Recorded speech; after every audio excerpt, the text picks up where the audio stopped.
네, 자료 요구하겠습니다. 인혁처가 조병로 경무관 관련된 징계 자료 요구에 대해서 정당한 사유 없이 제출을 거부해오다 일부 협조를 하긴 했습니다만 여전히 해당 징계위원 명단에 대해서 제출을 거부하고 있습니다. 인사혁신처의 자료 제출 거부가 피감기관을 감사하는 국회 정당한 권한을 침해하고 국회 증언감정법을 위반한 것이면 제가 더 이상 말씀 안 드려도 다 아시는 이야기일 거라 생각하고요. 인사혁신처가 일부 자료를 제공해 주면서 이렇게 자료가 나온 적이 사상 처음이다 라면서 생색을 냈는데 저는 지금 특별한 대우를 바라는 게 아닙니다. 그냥 국회에 주어진 권한을 행사할 수 있도록 해달라는 것이 제가 자료를 구걸하는 입장에 있지 않고요. 기관장의 선의로 자료가 나오는 것도 전 있을 수 없는 일이라고 생각합니다. 국민들이 의구심을 갖고 바라보는 사건에 대해서는 당연히 자료 제출이 있어야 될 거라고 생각하고요. 그래서 지금까지 이제 제출하지 않은 징계위원 명단 등 오늘까지 제출하도록 명해해 주시길 좀 부탁드리겠습니다. 위원장님, 오늘까지 자료 기다려 보고 여기에 대한 법적 책임 어떻게 해야 되는지에 대해서도 같이 좀 말씀드리도록 하겠습니다. 또 인사혁신처하고 경찰청이 지금 서로 책임을 회피하면서 끝까지 제출을 거부하는 자료가 있는데요. 조병로 경무관의 징계 요구 당시 경찰이 인사혁신처에 제출한 관계 서류들, 이걸 지금 인사혁신처는 경찰청 자료라고 안 주고 경찰은 줄 수 없다고 버티면서 서로 지금 핑퐁을 하고 있습니다.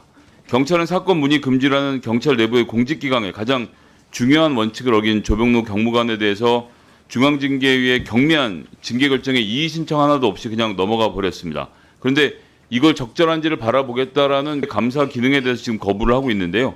사건에 의심만 키우는 꼴이 아닌가 싶어서요. 오전 중에 경찰하고 인사혁신처에서 협의해서 해당 자료를 제출할 수 있도록 해주시고요. 그리고 죄송합니다. 진화위도 마찬가지인데 김광동 위원장, 황인수 조사 1국장이 경위서 제출을 어떻게 했는지 경위를 좀 이메일 로그 등의 자료를 요구했는데 오늘 아침까지 좀 안 주고 있습니다. 어떻게 제출을 했는지 이것도 좀 오전 중에 위원장님께서 명해서 받아줄 수 있도록 좀 부탁드리겠습니다. 감사합니다. 네, 경기도 고양시가 김성혜입니다. 행안부 장관님께 좀 여쭤보겠습니다. 이태원 참사 발생 2주기가 됐는데 인파 관리 매뉴얼 어떻게 되고 있습니까 지금? 지금 인파 관련해서 매뉴얼이 좀 여러 개가 있는데요. 지금 3개 정도 이제 2개는 완성이 됐고요. 지금 하나가 이제 재난 유형별 위기 관리 매뉴얼이 있는데요. 이게 내년 1월 7일까지 완성하도록 그러니까 이게 지금 있습니다. 장관님 그때 탄핵 정국 징계 여러 가지가 있을 때 대통령께서 장관이 자리를 지키면서 매뉴얼을 만들어야 되지 않겠느냐라고 말씀하셨던 게 기억이 나는데 이게 지금 너무 늦게 되는 것이 아닌가 좀 걱정이 되고요. 타 부처들하고 이견은 좀 없이 잘 진행되고 있습니까? 예, 그 과정 때문에 사실 좀 늦어졌는데요. 1월 7일까지는 충분히 하고 지금 사실은 완성이 돼 있고요. 의견 조회 중입니다. 예, 그 의견 조율이라는 내용을 한번 좀 보시면요. 각 부처의 시행령 개정안에 대한 의견들 2번 PPT에서 확인하실 수 있는데요. 보시면 명백하게 반대 입장을 표명했다. 재난관리 주관기관이 되는 것은 부적절. 경찰청 등등에서 이제 재난관리 주관기관에서 경찰청 문구는 삭제해달라라고 요청까지 하는 등 부처마다 야단 법석인 것 같습니다. 왜냐하면 이게 재난관리 주관기관이 되면 참사 발생할 때 책임을 져야 되니까 네. 여기 좀 미루는 것 같은데 근데 결국 싸움에서는 행안부가 이기신 것 같아요. 정리가 잘 됐습니다. 그러니까 이게 정리가 잘 되는 건지 아니면 네. 행안부가 책임에서 벗어난 건지 사실 이게 아다르고 어다른 일 아니겠습니까? 자, 지금 보시면요. 중앙행정기관이 어떻게 맞는지를 한번 보시면 어린이집이나 교육시설 같은 경우는 교육부가 맡고 네. 근데 문체부가 체육시설 등을 맡고 이런 식으로 각각 나눠서 맡도록 되어 있습니다. 근데 제가 잘 모르겠는 게 예를 들어서 상암 월드컵 경기장 여긴 대형 마트, 산자부, 영화관, 문체부, 체육시설 문체부가 있습니다. 이럼 여기에서 재난이 발생하면 누가 주관기관이 되는 건가요? 여기가 아마 행사가 문체부 행사면 아마 문체부가 될 것 같고요. 아니 그러니까 행사를 하고 있는데 옆에서 영화를 보고 있는데 있어서 안 되겠습니다만 예를 들어 폭탄 테러가 벌어지면 그 떨어진 장소가 마트인지 운동장인지에 따라서 재난기관이 달라지는 겁니까? 근데 장소도 중요하겠지만 또 이제 그 행사 주체라든지 상황이라든지 이런 것을 종합적으로 고려하고 그러니까 결국은 장관님 말씀에서 방금 말씀하십니다만 재난이 발생했는데 그때 가서 그 현장에 가서 서로 면밀하게 검토하면서 이걸 또 누가 맡을지를 밀고 당기다 보면 결국 책임 소재가 좀 불명확해지지 않겠냐 이런 걱정이 좀 되는 지점이 있습니다. 네. 그래서 이런 불합리성 때문에 반대한 부처들이 많은데 이 행안부의 이 부처에 대한 대답한 내용들을 보면 대단합니다. 대통령 지시에 따라서 하는 것이다. 그다음에 대통령실 및 총리실 보고가 완료된 정부 정책이니까 이대로 간다. 너무 이렇게 밀어붙이기 식으로 진행하고 계시는 건 아닙니까? 이 부분은 이제 다 정리가 됐는데요. 그 진행 과정에서 아까 말씀하신 것처럼 서로 이걸 안 맡으려고 그러기 때문에 저희가 뭐 강한 드라이브를 건 측면도 없지는 않습니다. 장관님 근데 이제 예, 보면요. 원만하게, 네, 예. 잘 된 것 같습니다. 예, 정부조직법 34조에 행안부를 안전 및 재난에 관한 정책의 수립, 총괄, 조정, 비상관리, 민방위 및 방제 관한 사무를 관장한다고 규정하고 있고 네. 제가 행정자치부를 할 때도 국회 보좌관을 했었는데 그때 국민안전처가 만들어지면서 안전에 대한 강조를 하다가 이게 두 개가 합쳐지면서 행정안전부가 된 이상은 사실은 이 모든 재난의 주무기관으로서는 행안부가 역할을 해야 되는 거 아닌가요? 이렇게 그렇습니다. 매뉴얼을 나눠서 서로 책임을 나눠 가질 수 있는 문제가 아닌 것 같습니다. 예, 그렇습니다. 네. 거기에 좀 이어서 하나 좀 질문을 드리고자 하는데요. 재난 및 안전관리 기본법 시행령 개정을 9월에 하셨네요. 네. 예, 그런데 이거 지금 내용 보니까 재난관리기금에다가 갑자기 의사 집단 행동과 관련해서 비상 진료 체계를 유지해서 사용하실 수 있도록 했어요? 네. 이게 재난입니까? 그것도 지금 재난의 한 유형으로 보고 있습니다. 아니 법에 근거가 있나요? 어, 이 재난관리기본법에 의료 재난이 재난으로 들어가 있나요? 예, 있습니다. 의료가요? 네네. 답변 바로 하죠. 저 뒤에 계신 분, 네. 그 국장님 다시 답변해 보세요. 의료가 들어있다고 법령 어디예요? 그리고 국가 핵심 분야의 보건 의료의 국가 핵심 분야 마비에 해당이 됩니다. 그래서 재난이 맞습니다. 보건 의료 분야 마비이기 때문에 재난이 맞다. 국가 핵심 기반의 마비의 일종입니다. 예, 그 마비를 시킨 게 지금 정부가 정책으로 밀어붙이다가 마비가 된 건데 인재 아닙니까? 이게 재난입니까? 이렇게 하면서 지금 중앙재난안전대책본부 회의를 열어서 지방자치단체한테 1,712억 원을 지금 뭐 표현을 어떻게 될지 모르겠습니다. 기금 투입을 요청했다. 다른 말로 하면 돈을 지금 걷어들이고 있는 거죠. 가뜩이나 지방재정금 부족한데. 이게 맞습니까? 서울시한테 600억 내라가 서울시가 내내 못 내니 지금 서로 멱살을 잡고 있다는 기사 오늘 났던데 이게 지금 재난관리기금으로 이렇게 사용하는 게 지금 행안부 장관님이 맞다고 보시는 겁니까? 그 재난관리금은 저희가 걷거나 모금하는 것이 아니라요. 해당 지자체 내에 있는 의료기관에 그러니까요. 보조금을 지급하는 예. 겁니다. 아니 기금으로 모아서 재난에 써야 될 기금을 지금 허물어서 윤석열 대통령의 고집으로 벌어진 이 의료 재난에 갖다 쓰라고 하는 거 아닙니까? 인재에다가. 이게 좀 맞는 방침이라고 보시는 거냐는 질문입니다. 이런 식으로 시행령을 그냥 고쳐서 진행하는 데 저는 좀 맞지 않는다 생각하고요. 다른 거 하나만 좀 더 여쭤보겠습니다. 같이 이어서 근데 결국 이게 지방 재정이 지금 굉장히 모자란 상태인 건데 보통 교부세 올해도 모자랄 것 같은데 올해는 정상적으로 지방에다 교부가 됩니까? 그 올해도 좀 세수 부족이 예상이 되고요. 이에 따라서 교부세도 좀 부족할 것 같은데 다행히 작년보다는 조금 상황이 낫고요. 그다음에 지방 세수가 좀 늘었습니다. 그러면 있습니다만 여전히 지방 교부세는 줄어들 것이 예상이 되기 때문에 저희가 기재부하고 지자체하고 지금 긴밀하게 협력을 해서 아니, 적어도 장관님. 불편함이 없도록 하는 게 아니라 있습니다. 보통 교부세 그 교부금을 줄이려면 국회에서 추경을 해서 하는 게 당연하지 않나요? 2013년에도 그렇게 했고요. 네, 근데 그냥 여러 가지 방법이 지금 있는데요. 방금 말씀하신 대로 기재부 장관하고 행안부 장관하고 지자체하고 논의해서 끝낼 문제가 아닌 것 같은데요. 아니, 실질적으로 그 보완 방안을 지금 마련하고 있습니다. 자, 지금 보면 2024년 교부세 월별 집행 현황 보니까 지금 7월부터 시작해서 100억 원씩 적게 그냥 내려보내고 있습니다. 이런 식으로 임의로 조정하실 수 있는 건가요? 아니 총액에 있어서 큰 차이가 없도록 저희가 지금 총액대로 나갈 거란 말씀이신 거죠? 전액은 아니어도 상당 부분. 아니, 그러니까 전액이 아니면 그건 추경으로 반영해야 될 것 같은데 그렇게 말씀하신 게 아닌 것 같고요. 그 다음에 분권 교부세에 대해서 이런 상황에서 분권 교부세를 조정해서 갖고 있던 서울시, 그 다음에 성남시, 화성시, 경기도 여기에는 분권 교부세 고정분은 삭감 안 하고 작년에 그대로 배부하셨는데 이건 어떻게 하실 겁니까? 올해 제가 아직 지침이 어떻게 됐는지 제가 다시 한번 확인해 보겠습니다. 네, 그러겠습니다. 네. 김성애입니다. 그 아까 전에 말씀드렸던 분권 교부세 네. 얘기 좀 마무리 지을까 예, 하는데요. 네. 예, 작년 같은 경우에 분권 교부세로 서울하고 경기, 성남시, 화성 돈 많은 데잖아요. 다른데 보통 교부세는 다 깎여서 나가는데 이 분권 교부세는 그냥 지급이 됐습니다. 1,500억, 1,700억 맞죠? 예, 금액은 제가 확인을 해보겠는데 하여튼 지급된 건 맞습니다. 예. 네. 안 깎이고 지급됐는데 네, 올해는 맞습니다. 어떻게 하실 건가요? 올해도 아마 내년까지 이게 조금 답변이 시간이 걸려 다 끝난다는 말씀드릴게요. 예, 그러니까 이제 예. 일몰되는 과정에서 예, 맞습니다. 90, 60, 30%로 예, 예. 줄어들긴 하는데 제 말은 네. 지금 보통 교부세는 깎으면서 분권 교부세를 일몰 때문에 줄이는 것도 네. 비율로 뭐 조정을 하든가 뭐가 조치가 있어야 되는 거 아닌가 싶은데 그냥 일단은 원안대로 지급하시겠다는 입장 확인한 걸로 네, 됐고요. 네, 그렇습니다. 예, 권주정 증인에게 좀 몇 가지 여쭤보도록 하겠습니다. 과장님, 그 보고서상에 보니까 공사 현장에 일주일에 한 번 정도씩 가셨다고 하는데 맞습니까? 네, 맞습니다. 혹시 거기에 김건희 여사가 현장에 직접 와서 살펴보고 요구사항이 있었다 이런 이야기를 들어보신 적이 있나요? 없습니다. 공사에 참여했던 인부들 얘기를 들어보니까 경호차가 왔으니까 외부에서 하던 일을 멈추고 실내에 들어가 있어라 라고 했었다는데 이 사실 알고 계신가요? 아니요, 제가 봤을 때 그런 일이 없었습니다. 예, 누군가 왔기 때문에 좀 들어가 있어라고 해서 이제 실외에 보이지 않고 내부에 뭐 들어가 있었다 이런 증언들이 좀 나오고 있습니다. 그리고 공사 도중에 설계가 바뀌어서 공사했던 부분을 뜯어내고 다시 만든 부분도 있다고 하는데 이것도 혹시 김건희 여사 요구 때문은 아니었는지 혹시 그런 사실에 대해서는 알고 계신가요? 그러니까 해놓은 공사를 뜯고 다시 한 것은 보셨죠? 네, 일부 있었습니다. 예, 그 아주 큰 문제인 건데, 그러니까 근데 지금 기록을 확인해 볼 수가 없는 게 기록관에도 없고 현장에서 서류를 전부 다 분쇄해서 없애버리셨죠? 보안이란 이유로.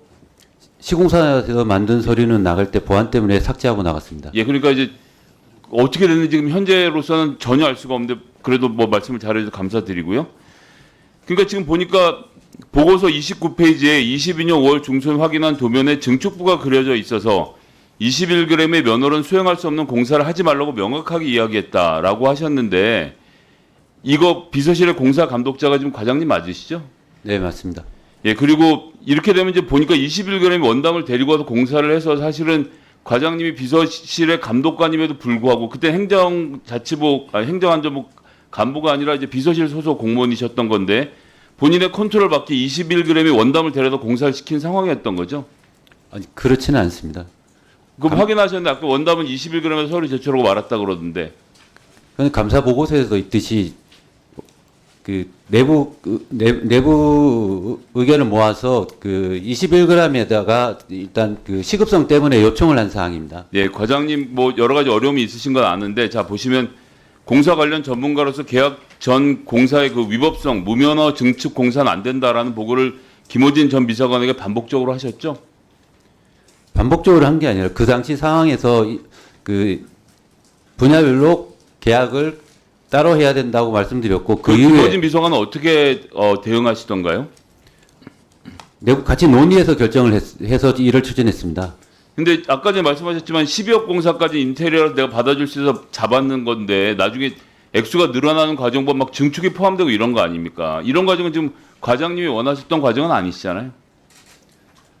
일은 시작되었기 때문에 이때 인테리어 공사를 먼저 시작을 했습니다. 그 이후에 이제 예산이 확보되면 추가 예산 계약을 하려고 계획을 했었습니다. 자, 그렇지만 보고서에 보면 이 증인이 업무에 부담이 심해서 현장에 자주 오지도 못했고 업체 검증도 못했다고 토로를 하셨던데 이게 지금 김호진 비서관이 좀 전횡을 뭐 전횡이라는 표현을 쓰면 과장님 좀 부담스러우시겠네요. 어쨌건 김호진 비서관이 주도해서 공사를 하는 과정에서 부담을 느끼신 거였던 건가요? 그렇지 않습니다. 한시 조직이다 보니까 인력 지원이 안 돼서 그런 얘기를 한 적이 있습니다. 아니 현장에 자주 가지 못했다는 것은 현장에 대한 제어권이 없다는 것을 느끼고 현장에서 빠지고 싶으셨던 거잖아요. 그렇지 않습니다. 이전 공사 관련해서 제가 그 7, 8건을 공사를 동시에 관리를 했기 때문에 갈 시간이 여력이 부족했다는 의미로 감사원에 이야기한 겁니다. 자, 감사원의 감사 결과는 전반적으로 인정하시나요? 네. 불법이 발생했지만 부득이했다 이런 정도의 입장을 제가 과장님 입장을 이해하면 맞을까요? 그 당시 저나 관여했던 사람은 최선을 다했습니다. 그런데 불법이 저질러진 건 사실이지 않습니까? 준공 도면도 없다든지 공사가 엉망진창이었던 건 인정하시는 거죠? 준공도면은 있습니다. 일부 감사 보고서에 지적되어 있는 사항들을 관계와 다른 준공 도면으로 준공 여부를 제대로 확인할 수 없다라는 감사원의 입장에 과장님 동의하십니까? 그건 준공 검사 당시에 실제 공사 내용이 정확히 반영된 도면이 준비되어 있지 않았다는 얘기고 그 이후에 도면을 정리해서 받았습니다. 그 도면은 갖고 계신가요? 갖고 있습니다. 네, 마치겠습니다. 네, 그 시공하다가 공사가 추가된 게 맞죠? 그래서 시공하다 설계한 거잖아요. 시공하면서 설계한 게 아니라 인테리어 하다가 증축해야 되겠나가 나중에 결정된 거죠? 그렇진 않습니다. 그럼 처음부터 증축과 인테리어를 다 하기로 했는데 21g이 한다 그래서 막으셨다는 말씀인 건가요? 그렇지는 않습니다. 그럼 준공검사 당시에 공사 내역을 정확히 반영한 도면이 없었다라고 지금 감사원 때는 그렇게 인터뷰하셨죠? 네, 맞습니다. 근데 지금 오늘은 실제 도면을 나중에 받았다고 지금 증언하셨잖아요. 네네. 감사원 감사 이후에 도면을 받으신 겁니까? 감사 이전에 받았습니다. 근데 왜 감사원 보고서에는 실제 준공 도면이 없다고 나와 있죠? 그것도 준공검사 당시를 이야기했기 때문에 그렇습니다. 그 뒤에는 나왔다는 말씀이신 건가요, 그럼? 네, 그렇습니다. 정확히 반영한? 네, 근데 맞습니다. 직접 준공 검사 현장도 안 가셨는데 그 내용이 반영되는지 안 되는지 어떻게 아세요? 설계와 시공이 동시에 됐지만 설계자가 감리자였고 아니 그 서류들은 지금 저 현장에 다 폐기됐다는 걸 어떻게 하냐고. 그 시공회사의 문서만 폐기했습니다. 자, 그럼 지금 현재 그 도면은 어디에서 보관 중입니까? 지금 총무비서관실에서 관리하고 있습니다. 네, 김성애입니다. 진화위에 질문하겠습니다. 자, 백낙정 씨 사건 알고 계시죠? 2023년 11월에 진실 규명 결정, 즉 희생된 게 왔다 이렇게 판단했던 건데 얼마 전에 한 언론과 인터뷰에서 백낙정 씨 사건에 대해서 현재까지 나온 경찰과 재판부의 기록을 보면 한국 전쟁 중 침략 세력과 함께 대한민국을 공격한 적대 행위 때문에 처형된 것이다. 이렇게 말을 하신 거 맞죠? 국법회의에 회부되었다는 사실을 알게 되었습니다. 그런데 지금 재조사하고 계시는 거 아니에요? 재조사 결정을 내렸습니다. 재조사하는데 위원장이 이렇게 입장을 부역자라고 밝히는 게 맞습니까? 아닙니다. 제가 그 이렇게 말씀하신 근거는 뭐예요? 군법회의랑. 그러니까 군법회의 기록을 보면 이적 행위에 의한 사형이라고 적혀 있었습니다. 어디에 그래서 그렇게 적혀 있죠? 그 보시죠. 판결문 보시죠. 군법회의 저희가 갖고 있어요. 가만히 계세요. 자, 보시면 판결 이후에 뭐라고 써 있습니까? 읽어보세요. 예, 사형이라고 써 있고요. 사형은 집행 내역이고요. 판결 이유가 뭐라고 돼 있냐고요. 그 한 페이지 공란이지 않습니까? 그 한 페이지 전에 2페이지짜리인데 앞에 갖고 있어요, 제가. 이거 공개하지 못한 자로 제가 말 안 한 것뿐이에요. 이적 판결 이유가 공백으로 남았는데 무슨 말씀을 하시는 거예요? 판결 아니 이런 식으로 판결문에 판결 이유가 없는데 저기 사형이 하나에 써 있다고 저거 지금 좌익으로 몰아붙이는 거 맞습니까? 아니요, 이적 행위라고 알 수가 없는 이유고요. 이적 자, 행위라고 적혀 있을 저기 지금 겁니다. 국방경비법에 의해서 된 건데 저기 지금 관련된 사람이 22,000건이 저 지금 나왔다고 지금 말씀하신 장본인이신데 지금 보면 2022년에 진화위가 연구 용역을 맡겼는데 여기에 뭐라고 돼 있습니까? 별도의 다른 법률에 따라서 처벌할 수 있는 범죄가 아니면 그 자체로 중대한 인권 침해다. 이 국방경비법 하나로는 불안하기 때문에 안 된다는 이야기를 하고 있는 거예요. 그런데 지금 백낙정 씨가 부역자다. 언론에 인터뷰를 한 게 이제 뭐 경찰 자료, 그것도 돌아가신 지 10년 뒤에 만들어진 자료 갖고 이야기를 하고 있는 건데 위원장님 제가 분명히 경고합니다. 군사가 회의 재판 기록 22,000건을 지난달 입수했다 그러는데 6,600건 해결도 못하고 지금 미결 과제가 남아있는데 일기에서 했던 결정까지 포함해서 22,000건을 다시 뒤져보겠다는 거 이거 감당하실 수 있으세요? 국방경비법 하나만 갖고 안 된다는 법적 근거 아실 텐데 이렇게 하시는 건 결국 이승만 대통령 아무런 죄가 없다는 주장을 하실 것 같은데요. 그렇게 안 돌아갑니다. 제가 끝까지 지켜보겠습니다. 생각하시겠습니다. 저희가 김성애 의원님, 저희가 군법회의 기록 하나만 가지고 판단하는 것은 아닙니다. 당시 얘기 반복하게 하세요. 아까 못 보셨어요? 공란에 재판 판결 이후에 공란인 것 같고 사형 하나. 그 다음에 경찰의 그 활동이라는 것은 10년 뒤에 적힌 거 그거 두 개가 무슨 부역자로 판단해갖고 언론의 인터뷰에서 사자의 명예를 훼손하고 있는 장본인이 하신 말씀 아니죠? 그만하세요. 네, 저 소방청장님 너무 안 보여서 그런데 조금 발언대로 나와주시면 감사하겠습니다. 예. 응원해 드리려고 하는 거니까요. 부탁드리겠고요. 나오시면 질의하겠습니다.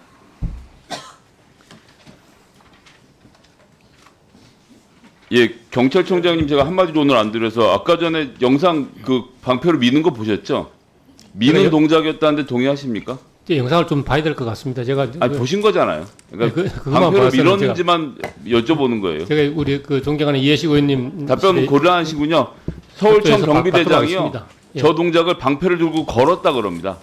밀은 게 아니라. 제가 정말, 한번 그, 예, 너무 웃기는 보겠습니다. 얘기인데 예. 한번 보시고 예. 그런 인식을 갖고 있는 사람은 경비대장으로 적절한지 한번 판단해 주시길 부탁드리고요. 자, 재난용 소화용품 아까 전에 존경하는 양부남 의원님 말씀하셨던 거 얘기를 좀 해보도록 하겠습니다. 시간이 없으니까 그냥 막 후루룩 진행할 테니까요. 좀 도와주십시오. PPT 1번부터 보시면 행안부가 지금 리튬 배터리 이거 관련돼서 재난 안전 인증을 해줬습니다. 알고 계시죠? 이게 지금 뭐 17초 만에 배터리가 화재에서 소화도 되고 재발화도 없는 혁신적인 제품이라고 시험 인증서를 막 나와 있고 2차 심사 보고서는 전기차 관련 시장 확대로 이어질 수 있다고 막 극찬까지 해놨습니다. 자, 다음 보시면요. 그래서 이제 현장에서 시연도 했는데 불이 꺼지는 게 보였는데 제가 오늘 시간이 없어서 동영상 못 보여드리겠고요. 1년 지나서 올해 7월에 재인증 심사를 했는데 이게 갑자기 화재용 소화기에서 초기 진화용 소화용품으로 이름이 바뀌었습니다. 왜 바뀌었을까요? 소방청장이 왜 바뀌었죠? 예, 소화용품이란 말은 행안부에 쓸 수 있는데 소화기란 말은 소방청에서 허가가 나야지만 쓸 수 있었기 때문이었습니다. 현장에서 다시 시연을 해봤더니 1분 33초 만에 확산기에는 43초 만에 재발화하는 것이 드러났습니다. 그러니까 1년 전에 재발화가 없었던 게 맞지 않았던 거죠. 이게 왜 이런지 물어봤더니 거의 지금 열폭주를 발생시켜서 다 탄 배터리에다 소액을 뿌려서 한 실험이기 때문에 물을 뿌렸어도 꺼질 상태를 만들어 놓고 한 실험이라는 전문가들의 지적이 있었습니다. 제가 지금 이 업체를 비판하자고 하는 게 아니고요. 근데 왜 심사위원들이 이걸 몰랐을까 보시면 심사위원 한번 명단을 보시죠. 뭐 다 대부분 화학 관련 교수, 연구원이고 세포 생물학, 한방용 치료기기 전문가까지 있습니다. 그런데 뭐가 없죠? 보시면 예, 소방 전문가가 단 한 명도 없습니다. 장관님, 소방 전문가가 없는데 이런 식으로 소방기 관련돼서 재난인증 막 해주셔도 되는 건가요? 어떻게 보세요? 조금 취지가 조금 다릅니다. 예, 그러니까 다르긴 이거는- 한데 네네. 어쨌건 소방용품이라고 막 선정까지 해서 문제가 있는 것 같은데 소방청장님 이런 경우에는 이렇게 허가를 내준 게 맞습니까? 소방청에서 보시기는 어떠세요? 이거는 그 재난안전제품 경우는 관련 법령에 따라서 아마 이렇게 한글로 이렇게 알고 있습니다. 예, 같이 하시는 부처니까 좀 곤란해서 그러실 텐데요. 소방청장이 장관님, 것은 예. 그 뭐 다른 부탁 드린 게 아니라 네. 이 소방 관련된 것들은 소방 전문가를 모시고 하는 게 아니라 소방청에다 넘기셔서 재난 안전에 관련돼서 이렇게 함부로 인증을 좀 안 해주시는 게 좋지 예, 예, 맞습니다. 않을까라고 생각합니다. 네. 예, 질의 마치겠습니다.